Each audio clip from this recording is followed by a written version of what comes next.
Hey, we've made it to Friday. Welcome to the Debrief. I'm Candace Gibson. We have a new Congress. We have the same old problems, though. The shutdown continues. The president, though, is meeting with congressional leaders today. We'll find out if they'll make any progress. And this is definitely something that he will highlight at some point today. The new jobs numbers for December are out.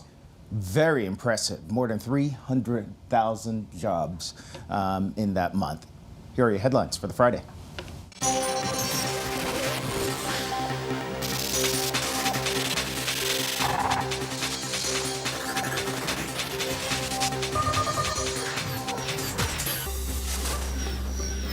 Heavy rain, high winds, and surging seawater slam coastal villages and world-famous tourist resorts in Thailand as Tropical Storm Pabuk made landfall on the southeast coast. It's expected to be the worst storm to hit that region in 30 years. The lawyer for the American facing spying charges in Russia now says his client may be part of a prisoner swap. Says Paul Whelan could be exchanged for Russian Maria Patina, who's pleaded guilty to acting as a foreign agent in the U.S. Scientist Neil deGrasse Tyson is now off the air as he faces sexual misconduct allegations. Variety reports that the National Geographic Channel has pulled Tyson's show Star Talk as the claims are investigated. Reports emerged in November that two women accused of him of inappropriate behavior. Another woman has claimed he raped her when they were grad students in the 80s. He denies those allegations. Kevin Hart could be back as host of the Oscars. Hart withdrew his name last month because of an uproar over his past tweets that included homophobic jokes. But in a new interview released overnight, Ellen DeGeneres revealed that she called the Academy and asked them to bring Hart back as host. She says the Academy agreed. Hart says he stepped down last month, even though he apologized for the 10-year-old jokes several times in the past. A shocker overnight from women's college basketball. Top-ranked UConn lost to Baylor 68-57. That ends UConn's 126-game regular season winning streak that dated back to 2013. At that point, they also lost to Baylor.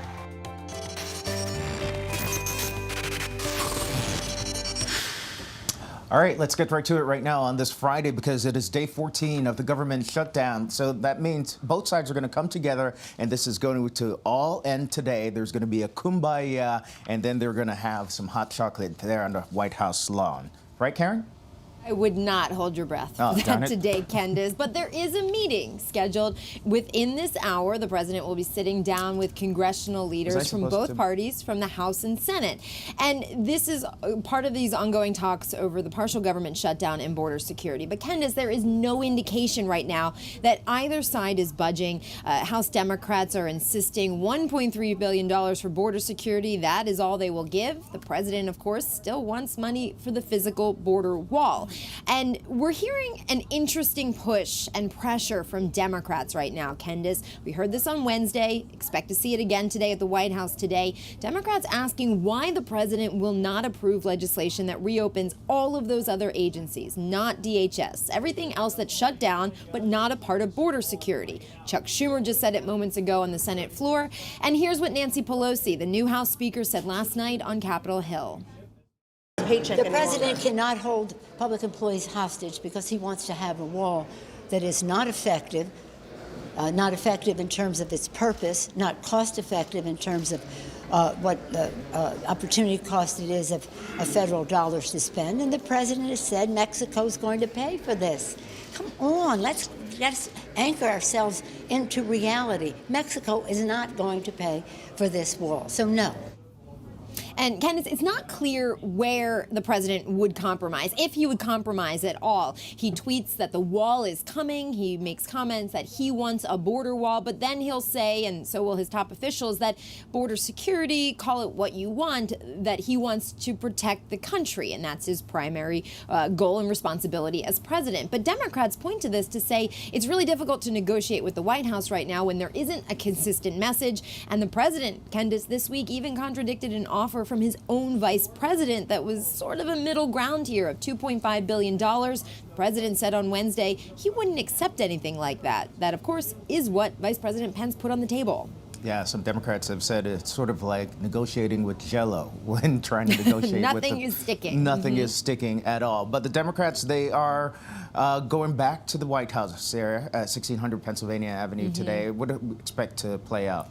We're not expecting to see any of this briefing. It will once again take place in the Situation Room, just like it did on Wednesday. But after that briefing on Wednesday, we heard from Democrats and Republicans who came out, gave their readout of the meeting, and of course put their spin on it. I expect we will see that again today, especially from the Democrats, because they are really trying to box the president into a corner on this and asking, as we just heard Nancy Pelosi say, why won't he move forward on all of those other spending bills? Why won't he reopen the parts of the government not impacted? One reason, Senate Republicans aren't moving forward on this legislation, Kendis. So it passes in the House, but it doesn't go straight to the president.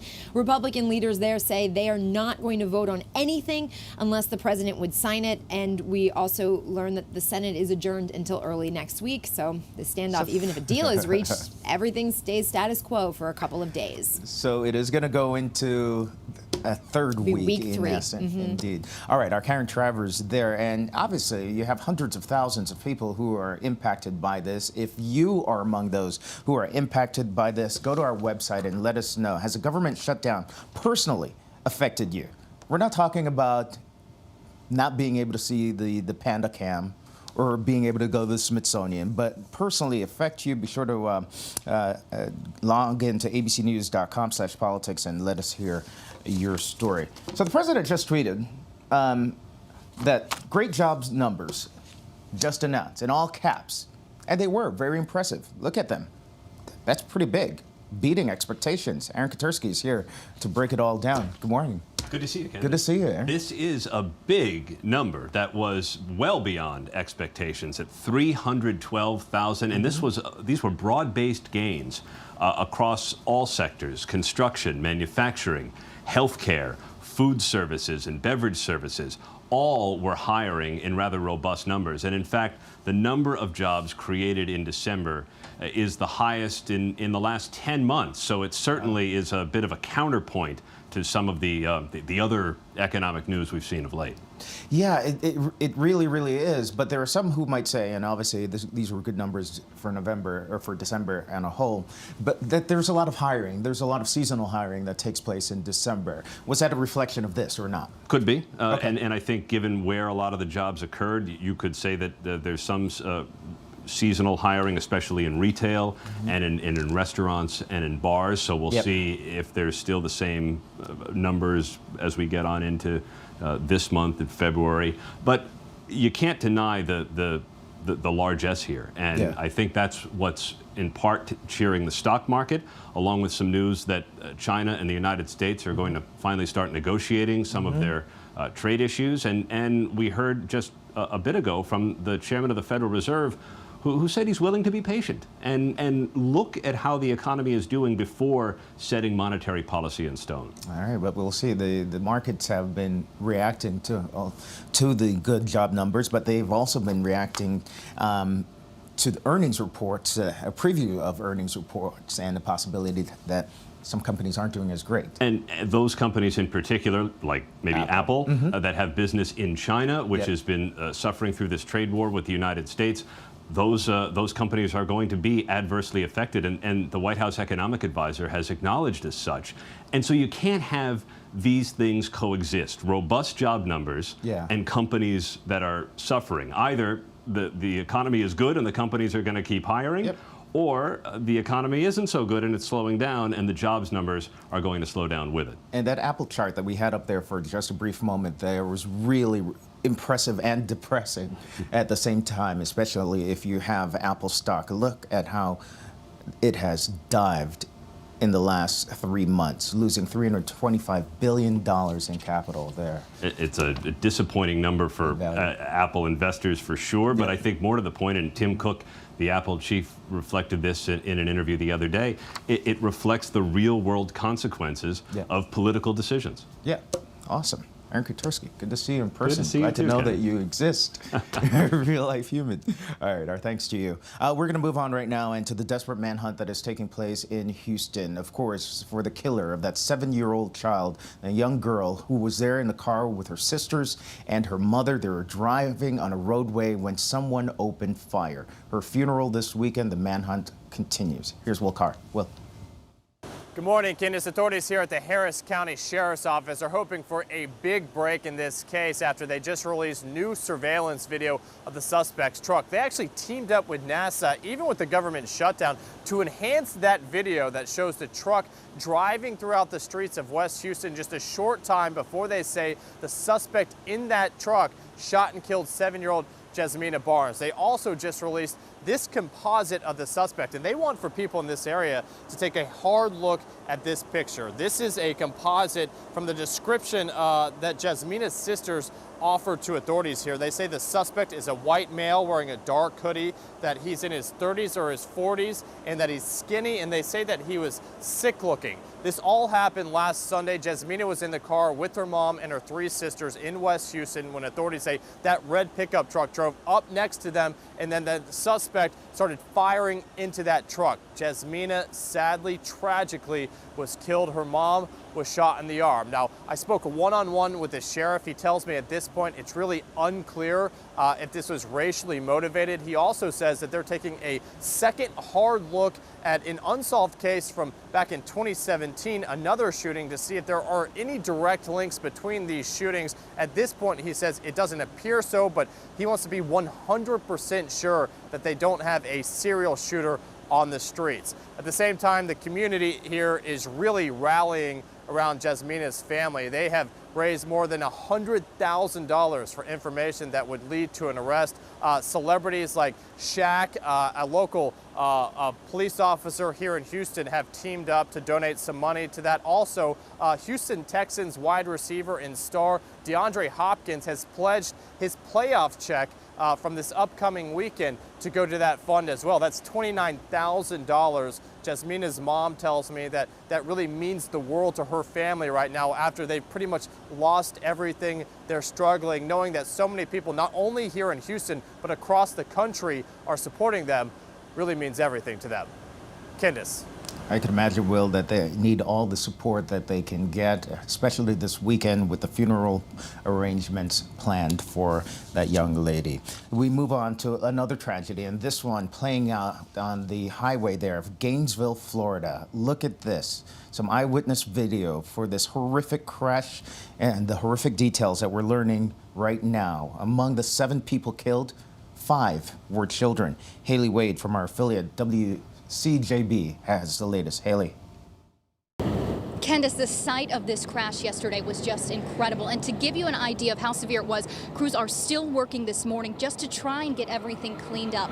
As soon as we stepped out of our cars, you could just smell the smoke in the air left from yesterday's fire, as well as the gasoline that's still covering the ground here. If we look over here, you can see the debris that is left behind today. Now, this crash, crews tell us, involved a meat truck as well as a mail truck. All the debris is just scattered out here along the side of the road. And the door of one of those trucks just ripped off, laying on the side along with that debris. Now, the biggest problem that crews face this morning is just trying to clean up this oil and fuel that is left behind. It's making the road so slick, they still can't open up these 2 lanes. And while this crash closed down I-75 for hours yesterday, it also left 7 people dead and 7 people injured. That does involve children. Crews today are just working to try and get everything cleaned up. You can see the damage is so bad on part of the road, they're just going to repave it rather than trying to just clean everything off of it. Again, traffic through I-75 moving slowly this morning as 1 lane is open. Reporting in Florida, I'm Haley Wade. Back to you, Candace. Yeah, our thanks to Haley Wade there. And many of those children who were the victims were coming from Louisiana and were in a van. They range in age from 8 to 9 to teenage. Just a tragedy there in Gainesville. We move on to another one that is taking place in New Jersey, and this is the height of ski season. So this is the worst thing that anybody would like to hear. A young person, a 17-year-old, fell from a chairlift in what was a deadly incident. Our Wood Johnson has the latest from Wawa, New Jersey. Candace, it's still unclear what caused that teenager's deadly fall from a ski lift in the Poconos, but this comes right as the ski season is about to launch into high gear. Now, these types of accidents are very rare, but with the lift so high above the ground, if something does go wrong, it can be devastating. Police are investigating whether a problem with the seat bar could have played a role in the death of 17-year-old Connor Golembiewski, the teen falling from his chairlift New Year's Day, dropping 37 feet to the ground below. The Blue Mountain Ski Resort calling the accident tragic, telling ABC News in a statement, immediately after the incident, the lift was inspected and found to be in good operating order with no mechanical defects. Again, we don't know what happened in this case, but the National Ski Areas Association says it's safer to ride a ski lift than an elevator, and typical falls from the chairs are often human error. Golembiewski's death is the third fatality at that same resort in just over a year, the other two deaths caused by ski and snowboard accidents. Now, many ski resorts, including this one here in New Jersey, actually have safety tips posted before you get on the lift itself. Once you're in position, make sure that you pull down the safety bar. If you have a backpack, put it on your lap, secure it in place. And finally, if you drop something, don't make the mistake of so many. Don't reach for it. Wait till you get to the top. Contact Ski Patrol. They can help you track down those items. Candace? All right, some very good tips there. It is always one of those things that is very alarming and scary for anybody, no matter if you're a novice skier or snowboarder or somebody who is an expert whenever you get there in the ski lift in that chair. Let's talk about the weather right now, because there's a major storm system that it's moving its way from the south up to the northeast and mid-Atlantic states right now. Ginger Z has been tracking the storms. Ginger. Candace, thanks. So we're kicking off the weekend with another storm to talk about. Yes, going on day 2. They had a really early weekend in many schools for Oklahoma and Texas because of this winter storm that dropped anywhere from 2 to 7 inches of snow, shut down parts of Interstate 40 in the panhandle of Texas. And then you see not just the roads a mess, but of course, Lawton, Oklahoma, you had record daily snowfalls. Like there, they had 3.5 inches. Oklahoma City had 4.5 inches. And then you take it to the warm side of the storm, there's problems there too. In Mississippi, they had to open spillways because even if you get 1, 2, or 3 inches of rain on top of what's been happening the last month or so in the southeast, that's what you get. You have to kind of allow it to release before you get more flooding. So it's happening this morning with flood watches in Atlanta, raining heavily in Atlanta, moves up through the mid-Atlantic, so I think Baltimore and Washington, D.C. will get it right about or after the drive time, up to New York City and Boston by Saturday, and it'll just be a wet start to the weekend. That's a big deal because everybody's saturated, right? Even through Pennsylvania, Ohio, even back into the Great Lakes. And then I'll have to go west because you have to talk about the new storms coming in. And I say storms, and I really want you to listen to that S, the plural part, because there's storm 1, 2, 3, and that's not even it. It's just this constant barrage of storm after storm. So the Sierra is looking forward to getting more of their snowpack because they're doing better than they were last year, and they're going to get it. Look at that. Locally, 30 inches through next Wednesday for some areas. That's pretty cool for them. When you're closer to the coast, it maybe won't be as great, especially for travel in Northern California and up through parts of the Cascades. And finally, why not? I don't know about you, Candace, but I'm not a fan of snow. And apparently, these 3 in Chickasha, Oklahoma, at least in this frame of this picture, were not as well. I guess they're not used to it down there in Oklahoma, getting that much snow, at least this early in the winter there. Our thanks to Ginger Z. What a pattern for the Northwest. It's going to be a long, wet weekend and few days ahead. So, the briefing room is coming up at 3:30 p.m. Eastern Time. They're all set. It's going to be a busy day in Washington, so there's going to be a lot of news that's going to be made this afternoon. World News Prime, 8 p.m. Eastern, and of course, download the app for the latest breaking news alerts. That's it for the debrief on this Friday. I'm Candace Gibson. Have a great one.